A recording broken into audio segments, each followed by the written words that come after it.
Welcome to my YouTube channel, Tony Su Vega, your feng shui guru and paranormal expert. Tagalog Colloquial 46.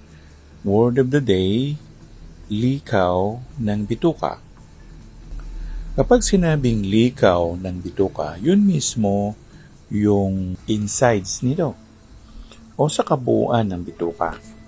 Kadalasan, ito ay ginagamit na isang idiomatic expression. Alam ko ang likaw ng bituka mo. Ang ibig sabihin niyan ay kilala niya ang taong yun inside and out.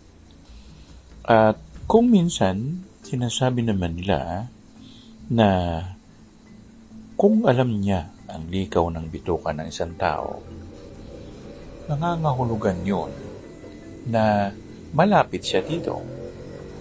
Pwedeng anak niya ito, pwedeng siya ang nag-alaga dito, na pwedeng magkakapitbahay, kaya alam niya kung sino ang taong ito.